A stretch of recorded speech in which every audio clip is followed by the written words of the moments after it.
اعوذ باللہ السمیع العلیم من الشیطان الرجیم بسم اللہ الرحمن الرحیم ایام معدودات فمن كان منكم مريضا او على سفر فعدة من ایام اخر وعلى الذین یطیقونه فدیة طعام مسکین۔ گرامی قدر معزز حاضرین جمعہ، اسلامی بھائیوں، پردہ نشیف اسلامی ماں اور بہنیں، اللہ تعالیٰ کی توفیق سے آج کے خطبہ جمعہ میں جس عنوان کا میں نے انتخاب کیا ہے وہ عنوان ہے رمضان کے احکام و مسائل۔ اس عظیم الشان مہینے میں رسول اللہ صلی اللہ علیہ وسلم نے دو طرح کے درس گفتگو انداز بیان اختیار کیا ہے، دو طرح کی احادیث بیان کی ہے۔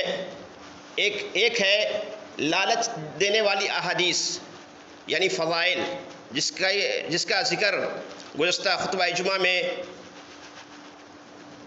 کیا گیا تھا، اور ایک ہے ڈرانے والی احادیث۔ تو آج کے خطبہ جمعہ کا آغاز ابن خزیمہ کے حوالے سے نبی صلی اللہ علیہ وسلم کی ایک ڈرانے والی حدیث آپ کی خدمت میں پیش کی جاتی ہے، تاکہ خاص کر وہ لوگ جو ذریعہ معاش کو عذر بنا کر روزہ نہیں رکھتے ہیں، وہ نبی صلی اللہ علیہ وسلم کی اس وعید کو سن کر، نبی صلی اللہ علیہ وسلم کی اس ڈرانے والی حدیث کو سن کر اپنی اصلاح کر لیں۔ آج بہت سارے ایسے بھائی ہیں جو عذر پیش کرتے ہیں کہ میں ویلڈنگ کا کام کرتا ہوں، میں رکشہ چلاتا ہوں، میں گاڑی چلاتا ہوں، میں ہاتھ گاڑی چلاتا ہوں، میں دھوم میں محنت و مزدوری کا کام کرتا ہوں، میں دھندا کرتا ہوں، اس لیے میں روزہ نہیں رکھتا۔ اگر میں روزہ رکھوں گا تو پھر روزہ رکھ کر میں یہ کام نہیں کر پاؤں گا، میرے بال بچے بھوکے رہ جائیں گے، ہماری عید صحیح سے نہیں ہو پائے گی، اسی لیے ہم روزہ نہیں رکھتے۔ استغفر اللہ استغفر اللہ۔ تو یہ کوئی عذر نہیں ہے۔ وہ کام جو آپ کو نماز روزہ سے غافل کر دے، وہ کام جس کے کرنے کے ساتھ ساتھ آپ نماز روزہ کی پابندی نہ کر سکے، تو آپ وہ کام کریں جو کام آپ کو نماز روزہ سے غافل نہ کریں۔ وہ کام کریں جو کام کرنے کے ساتھ ساتھ آپ نماز روزہ کی پابندی بھی کر سکتے ہیں، یا نہیں تو ہر حلال کام آپ کے لیے جائز ہے، ایسے کام کو اختیار کیجئے، یا نہیں تو آپ سال میں 11 مہینہ کام کیجئے اور 1 مہینہ آرام کیجئے۔ یقیناً ایسے لوگ معذور نہیں ہیں۔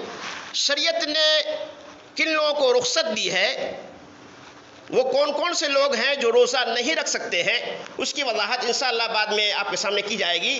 تو یقیناً ایسے لوگ روزہ خور ہیں، اور روزہ خوروں کا جو آدمی صحت و تندرستی کے باوجود روزہ نہیں رکھتا ہے، ایسے روزہ خوروں کا انجام کیا ہوگا، اس کے تعلق سے حدیث سماعت فرمائیں۔ حضرت امامہ باہلی رضی اللہ عنہ فرماتے ہیں کہ میں نے رسول اللہ صلی اللہ علیہ وسلم کو فرماتے ہوئے سنا، آپ نے ارشاد فرمایا کہ میں سویا ہوا تھا، میرے پاس 2 آدمی آئے، 2 فرشتے آئے، انہوں نے مجھے اٹھا کر، انہوں نے مجھے بازوؤں سے پکڑا اور ایک مشکل چڑھائی والے پہاڑ کے پاس لائے، اور ان دونوں نے کہا آپ اس پہ چڑھیں۔ میں نے کہا میں نہیں چڑھ سکتا، تو ان دونوں نے کہا آپ اس پہ چڑھیں، ہم آپ کے لیے سہولت پیدا کر دیں گے، ہم آپ کی مدد ہم آپ کی مدد کریں گے، آپ چڑھیں تو صحیح۔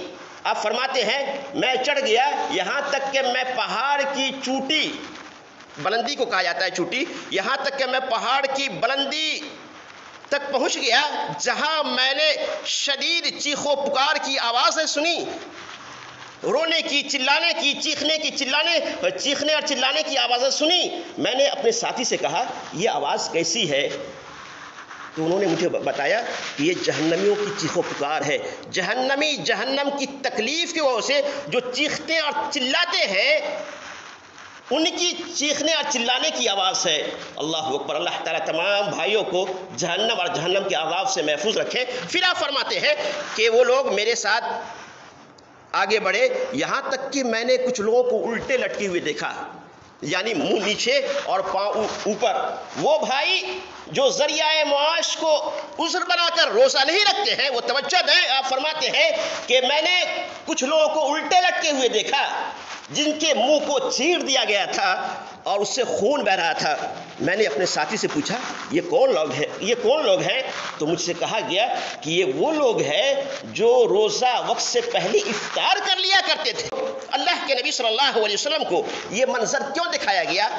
اس لیے دکھایا گیا کہ آپ یہ منظر دیکھنے کے بعد اپنی امتی کو بتائیں، اور آپ کی امتی کا وہ فرد جس کو اللہ تعالیٰ نے صحت اور تندرستی عطا کی ہے، اس کے باوجود بھی وہ ذریعہ معاش کو کہ میں ہاتھ گاڑی چلاتا ہوں، میں رکشہ چلاتا ہوں، میں فلاں کام کرتا ہوں، میں دھوپ میں محنت و مزدوری کا کام کرتا ہوں، اس طرح کے عذر پیش کر کے روزہ نہیں رکھتے ہیں، وہ اس وعید والی حدیث کو سن کر اپنی اصلاح کر لیں، توبہ استغفار کر لیں۔ اس لیے نبی صلی اللہ علیہ وسلم کو یہ منظر دکھایا گیا۔ اب ایسے لوگ جو طاقت رہنے کے باوجود روزہ نہیں رکھا ہے اور ان کے دل میں اللہ تعالیٰ کا ڈر اور خوف پیدا ہوا، تو انہیں چاہیے کہ وہ توبہ استغفار کریں اور آئندہ روزہ رکھنے کا عزم ارادہ کریں، اور جو روزہ انہوں نے ترک کیا ہے اس کے تعلق سے کیا شریعت کا حکم ہے، اس کے تعلق سے علماء سے رجوع کریں، کیونکہ میرے علم میں یہ ہے کہ جن کو شریعت اسلامیہ نے روزے کی رخصت دی ہے وہی لوگ کفارہ ادا کر سکتے ہیں یا فدیہ دے سکتے ہیں یا روزے کی قضا کر سکتے ہیں۔ اس طرح ایسے لوگوں کے لیے جو طاقت و تندرستی کے باوجود بھی روزہ نہیں رکھے ہیں، ان کے لیے کیا حکم ہے؟ اس کے لیے ایسے لوگ علماء سے رجوع کریں۔ اب آئیے وہ کون کون سے لوگ ہیں جن کو شریعت اسلامیہ نے اللہ نے رخصت دی ہے۔ سورہ بقرہ سورہ نمبر 2 کی آیت نمبر 184 میں اللہ سبحانہ و تعالی بیان فرماتا ہے ایام معدودات، یہ گنتی کے چند دن ہیں۔ بڑی شدت سے ہم اور آپ انتظار کر رہے تھے رمضان کی آمد کی کہ ابھی 15 دن باقی ہے رمضان آنے میں، ابھی 10 دن باقی ہے، 7 دن باقی ہے، 5 دن باقی ہے، 2 دن باقی ہے، یہاں تک کہ یہ رمضان آیا اور 6 رمضان گزر بھی گیا۔ اب بقیہ جو رمضان کی ایام ہے وہ کس طرح گزر جائے گا ہمیں اور آپ کو پتہ بھی نہیں چلے گا۔ تو اس لیے اللہ نے فرمایا ایام معدودات، یہ گنتی کے چند ہی دن ہے۔ فمن كان منكم مريضا او على سفر فعدة من ايام اخر، لیکن تم میں سے جو شخص بیمار ہو یا سفر میں ہو تو انہیں چاہیے کہ وہ دوسرے دنوں میں گنتی کو پورا کرے، روزہ رکھے۔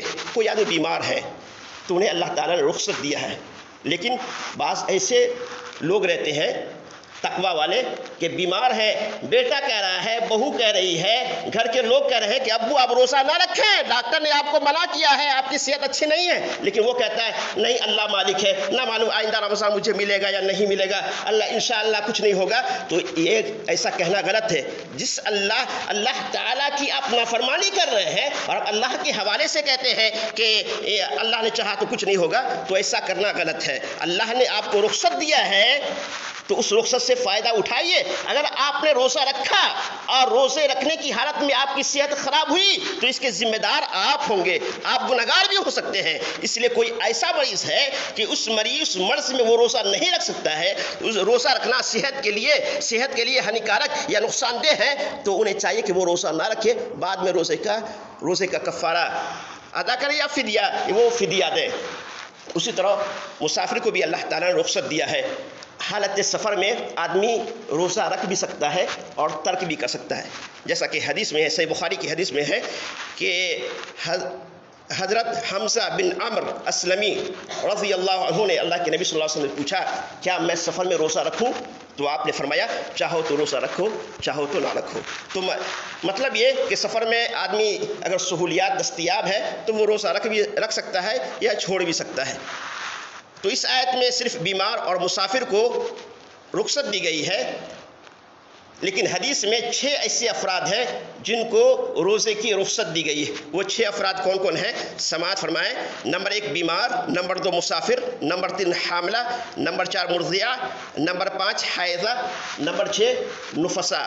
حاملہ کہتے ہیں حمل والی عورت کو، پریگننٹ عورت کو، مرضعہ کہتے ہیں دودھ پلانے والی عورت کو، حائضہ کہتے ہیں وہ اس عورت کو جو مخصوص ایام میں ہو، اور نفساء کہتے ہیں، نفساء بچہ جننے کے بعد عورت حالت نفاس میں رہتی ہے، اس لیے اس عورت کو نفساء کہا ہے، نفساء کہتے ہیں۔ تو حائضہ اور نفساء، اس کے لیے حکم یہ ہے کہ وہ روزہ نہ رکھے، البتہ بعد میں جب وہ صحیح ہو جائیں تو روزے کی قضا کریں، البتہ نماز نفساء سے اور حائضہ سے معاف ہے۔ اور حمل والی عورت کے لیے حکم یہ ہے کہ اگر روزہ رکھنے کی وجہ سے تکلیف ہو سکتی ہے، اس کی صحت خراب ہو سکتی ہے، تو ایسی صورت میں وہ روزہ نہ رکھے، وہ روزے کی قضا کریں۔ اگر روزہ رکھنے کی طاقت ہے تو پھر اچھی بات ہے، وہ روزہ رکھ سکتی ہے۔ اسی طرح مرضعہ دودھ پلانے والی عورت کے لیے بھی یہی حکم ہے کہ اگر روزہ رکھنا چاہتی ہے تو رکھ سکتی ہے، لیکن روزہ رکھنے کی وجہ سے اس کے گود میں جو بچہ ہے اس بچے کو تکلیف ہو سکتی ہے، اس بچے کو دودھ نہیں مل پائے گا، دودھ خشک ہونے کا خدشہ، ڈر ہے، تو ایسی صورت میں دین آسان، الدین یسر ولا عسر، دین آسان ہے، مشکل نہیں۔ تو ایسی صورت میں اللہ نے ایسی عورت کو رخصت دیا ہے کہ وہ روزہ نہ رکھے، بعد میں روزے کی قضا کرے۔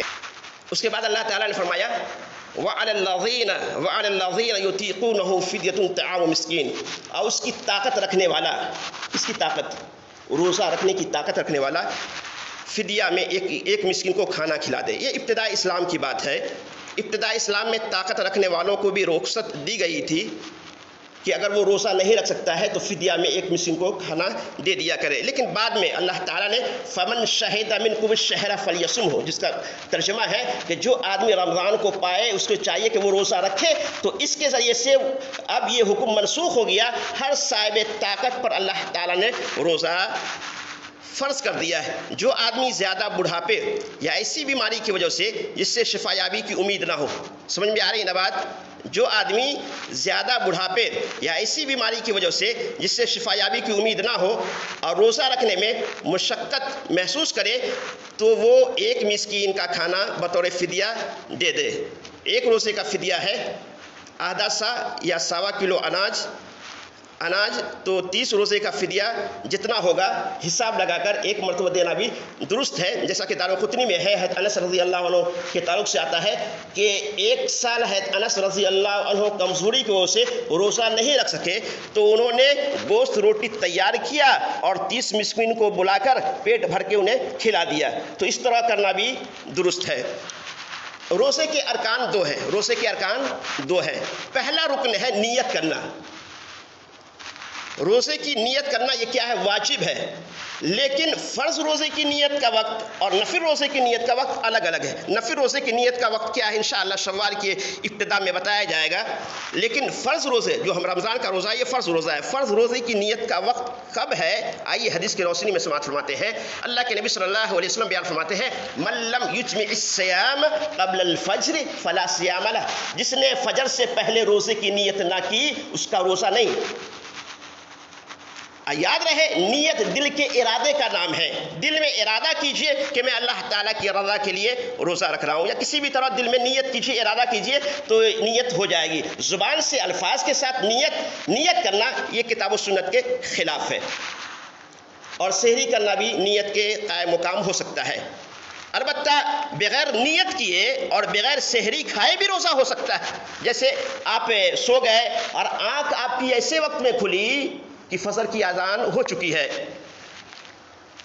تو ایسی صورت میں بغیر نیت کیے اور بغیر سحری کھائے آپ کا روزہ ہو جائے گا۔ آپ کو چاہیے کہ آپ گرچہ آپ سحری نہیں کھائے ہیں لیکن آپ سحری کھانے کی نیت کر کے سوئے تھے، لیکن اتفاق سے آپ کی آنکھ نہیں کھلی، تو آپ کو چاہیے کہ آپ روزہ ترک نہ کریں، روزہ رکھیں۔ دوسرا رکن ہے روزے کا دوسرا رکن ہے صبح صادق سے لے کر غروب آفتاب تک روزہ توڑنے والے امور سے رکے رہنا۔ روزہ توڑنے والے امور کیا ہے؟ نمبر 1 کھانا پینا، یعنی قصداً کھانا پینا، بھول چوک کر کوئی آدمی کھا پی لیتا ہے تو اس سے روزہ نہیں ٹوٹتا، یاد رکھیں۔ دوسری چیز ہے جان بوجھ کر طے کرنا، یعنی کوئی آدمی ہاتھ ڈالے منہ میں اور طے کرے قصداً ارادتاً تو غلط ہے۔ البتہ غیر ارادی طور پر طے ہو جائے تو ایسے اس سے روزہ نہیں ٹوٹتا ہے۔ نمبر 3، حیض اور نفاس کا آ جانا گرچہ دن کے آخری وقت میں ہی کیوں نہ ہو، یعنی سورج کے غروب ہونے سے کچھ دیر پہلے بھی اگر کوئی بہن ایام سے ہو گئی ہے تو اس بہن کو چاہیے کہ وہ اس دن کا روزہ شمار نہ کرے۔ نمبر 5، ہم بستری کرنا۔ نمبر 6، گلوکوز چڑھانا، کیونکہ گلوکوز چڑھانا، گلوکوز لگانا بھی یہ کھانے کے حکم میں سے ہے۔ اب وہ امور جن سے روزہ نہیں ٹوٹتا ہے وہ کیا کیا ہے، وہ بھی سماعت فرما لیں۔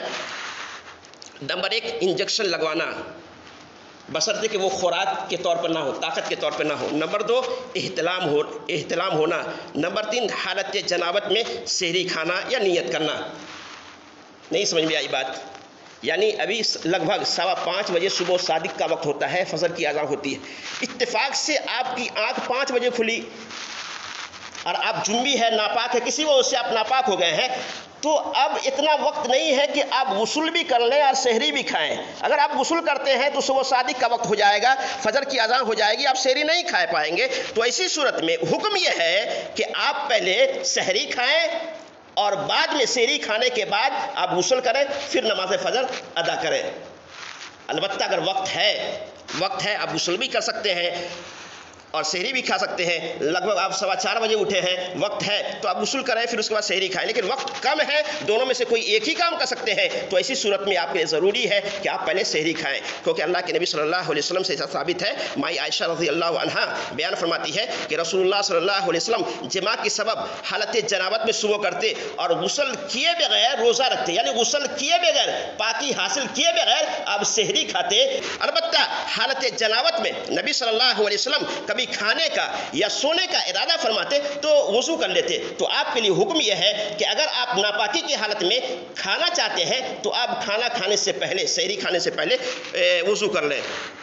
اسی طرح خون جانچ کروانے سے بھی روزہ نہیں ٹوٹتا ہے۔ نمبر 5، پچنے لگوانے سے بھی روزہ نہیں ٹوٹتا ہے۔ ایک اہم بات، وقت ہو گیا ہے، اختصار کے طور پہ سماعت فرما لیں، وہ ہے قنوت وتر میں آمین کب کہنا ہے۔ قنوت وتر میں دعائیہ کلمات کے بعد آمین کہنا سنت ہے۔ اکثر لوگ اس میں غلطی کرتے ہیں۔ قنوت وتر میں دعائیہ کلمات کے بعد آمین کہنا سنت ہے۔ آمین کا مطلب کیا ہے؟ اے اللہ قبول کر۔ تو قنوت وتر میں جہاں دعائیہ کلمات ہیں وہاں آمین کہنا یہ سنت ہے، لہذا ہمیں آمین کہنا چاہیے۔ اور بعض ایسے کلمات ہیں جہاں اللہ تعالیٰ کی تحمید اور تقدیس بیان کی گئی ہے تو وہاں خاموشی اختیار کرنا افضل ہے۔ اب وہ کون سے کلمات ہیں جو دعائیہ کلمات ہیں اور وہ کون سے کلمات ہیں جس میں اللہ کی تعریف، تحمید، تقدیس بیان کی گئی ہے، یہ ترجمہ سماعت فرمانے سے ہوگا۔ اس لیے آئیے ترجمہ ہم آپ کی خدمت میں پیش کرتے ہیں۔ آپ یاد رکھیں کہ دعائیہ کلمات کون کون ہیں۔ اللہم اہدنی فی من ہدیت، اے اللہ مجھے ہدایت دے اور ان لوگوں میں شامل فرما جن کو تو نے ہدایت دی۔ وعافینی فی من عافیت، اے اللہ تو مجھے عافیت دے اور ان لوگوں میں شامل فرما جن کو تو نے عافیت دی۔ وتولنی فی من تولیت، اے اللہ تو مجھے اپنا دوست بنا اور ان لوگوں میں شامل فرما جن کو تو نے اپنا دوست بنایا۔ وبارک لی فیما اعطیت، اے اللہ جو نعمتیں تو نے مجھے دی ہے اس میں برکت عطا فرما۔ وقنی شر ما قضیت، اے اللہ ان برائی سے مجھے محفوظ رکھ جس کا تو نے فیصلہ کیا ہے۔ تو یہ 5 کلمات یاد رکھیں گے نا، یہ شروع کے جو 5 کلمات ہیں یہ دعائیہ کلمات ہیں۔ ان کلمات کے آخر میں آمین کہنا یہ سنت ہے۔ اس کے بعد کی جو کلمات ہیں فَإِنَّكَ تَقْضِي وَلَا يُقْضَىٰ عَلَيْكَ إِنَّهُ لَا يَذِلُّ مَن وَلَيْتَ وَلَا يَعِزُّ مَنْ عَادَيْتَ تَبَارَكْتَ رَبَّنَا وَتَعَالَيْتَ۔ تو یہ اس میں اللہ کی تعریف اور تحمید بیان کی گئی۔ اسی لیے آپ نے اندازہ لگایا ہوگا جب ہم دعائے قنوت پڑھتے ہیں تو 5 کلمات میں وقف کرتے ہیں، ٹھہرتے ہیں۔ کیوں؟ اس لیے تاکہ آپ آمین کہیں اور اس کے بعد کے جو کلمات ہیں وہ بغیر وقفے کے ہم پڑھتے ہیں، کیونکہ اس میں خاموشی اختیار کرنا افضل ہے۔ تو لہذا جو دعائیہ کلمات ہیں ان دعائیہ کلمات میں آپ آمین آمین کہیں۔ اللہ سبحانہ و تعالیٰ تمام بھائیوں کو نیک سمجھ کی توفیق عطا فرمائے۔ روزہ کو اور قرآن کو اللہ تعالیٰ تمام بھائیوں کے حق میں شفاعی بنائے۔ جب تک اللہ تعالیٰ ہم مسلمانوں کو دنیا میں زندہ رکھنا چاہتا ہے اسلام پر رکھے، جب بھی خاتمہ ہو ایمان کی حالت میں خاتمہ